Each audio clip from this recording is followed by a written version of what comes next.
মাগো দুনিয়াতে পৃথিবীর বুকে 5 ওয়াক্ত নামাজ পড়ো মা। আমি এক আল্লাহ পাকের হুকুমের গোলাম, আল্লাহ পাকের পীর ওয়ালি আউলিয়া জিন জাতি পাক পবিত্র সিলেট শাহজালালের মাজার দরবার থেকে স্মরণ করিয়াছি মা। পবিত্র কোরআন ও হাদিস থেকে কিছু কথা বলিব, যে বাণী শুনিলে ইহকালে বাদশাহী করবে, পরকালে জান্নাত পাবে। বলে সুবহানাল্লাহ মা। তোমাদের ভাগ্য ভালো, তোমাদের নসিব ভালো, তোমরা জান্নাতের মেহমান হইতে পেরেছ। আল্লাহ পাক তোমাদেরকে রহমত দান করিয়াছে মা। তোমাদের স্বামীকে আর পরের দুয়ারে যাইতে হবে না, পরের গোলামি করতে হবে না, আর অন্যের অন্যে পীড়িত পালিত হতে হবে না মা। তোমরা স্বামী স্ত্রী 5 ওয়াক্ত নামাজ পড়বে, আর আল্লাহর এই পবিত্র সম্পদগুলো বেচা বিক্রি করে জায়গা জমি কিনবে, গাড়ি বাড়ি করিবে, মসজিদ ঘর মাদ্রাসা এতিমখানা নির্মাণ করবে, মক্কা মদিনায় হজ করিবে।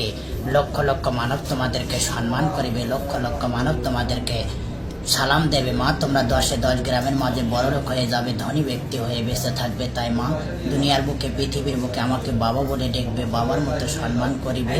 এই বাবাকে টাকা পয়সা অর্থ ধন সম্পদ দিয়ে সাহায্য করতে হবে না, শুধু নামাজ পড়ে দোয়া করতে হবে। এই সম্পদগুলো পাওয়ার জন্য মা তোমাকে 3টা হুকুম দিতেছি মা। আগামীকাল তোমরা বাসাখানা পাক পবিত্র করবে, মসজিদে আকরবাতি দিবে, আর এই পবিত্র মাজার শরীফে একটা জায়নামাজ কোরআন শরীফ দান করবে মা। এত দূরে তো আসতে পারবি না, এই হাদিয়াটুকু সকালবেলা মুয়াজ্জিন সাহেবের সঙ্গে যোগাযোগ করে বিকাশ নাম্বারে তুমি পাঠায়া দেবে। দিবাগত রাত্রে পবিত্র রেশার নামাজ পড়ে আমাদের বাদশাহ মন্ত্রী মহোদয় তোমাদের সঙ্গে কথা বলিয়া এই সম্পদগুলো তোমাদের ঘরে দান করে দেবে মা। আসসালামু আলাইকুম।